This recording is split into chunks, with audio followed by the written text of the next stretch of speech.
7 কোটি সন্তান হিন্দু মুসলমান জীবন দিয়ে হলেও রোধ করবো এই মোড়ের অভিযান। সোমবার সকাল থেকে ক্যাম্পাসের ক্যান্টিন, খাবার দোকান, আড্ডার স্থল আর একাডেমিক ভবনগুলোর সামনে লিফলেট বিতরণে দেখা গেছে প্রার্থীদের দিচ্ছেন রাকসু নিয়ে নানা প্রতিশ্রুতি।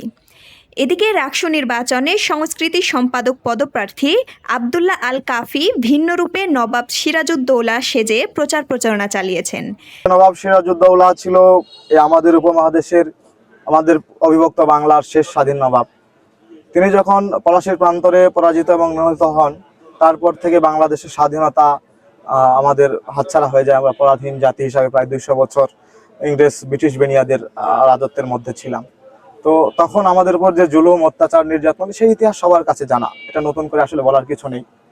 তো আমি এখানে শুধু নির্বাচনী প্রচারণার দৃষ্টি আকর্ষণের জন্য আসছি এমন না, ব্যাপারটা হলো আমি একটা প্রতিবাদের জায়গা থেকে আসছি।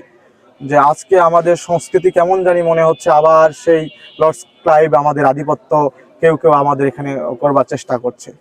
তো সেই জায়গা থেকে আমি আমার ভোটারদেরকে এটা জানানোর জন্য আসছি যে পলাশীর প্রান্তরে যেভাবে সিরাজউদ্দৌলাকে পরাজিত এবং নিহত করা হয়েছিল, প্লিজ এই যুদ্ধে এই পলাশীতে আপনারা আমাকে কেউ ছেড়ে যাবেন না।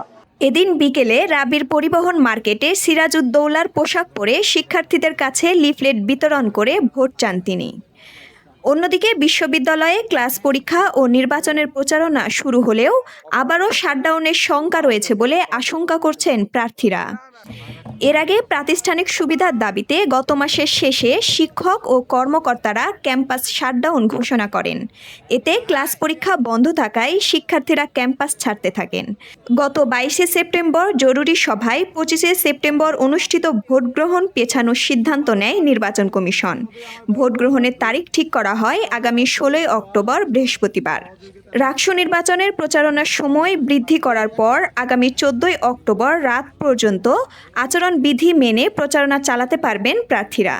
এরই মধ্যে নির্বাচনে ভোট গ্রহণের জন্য সকল প্রস্তুতি সম্পন্ন করেছে নির্বাচন কমিশন। উত্তরভূমি, রাজশাহী।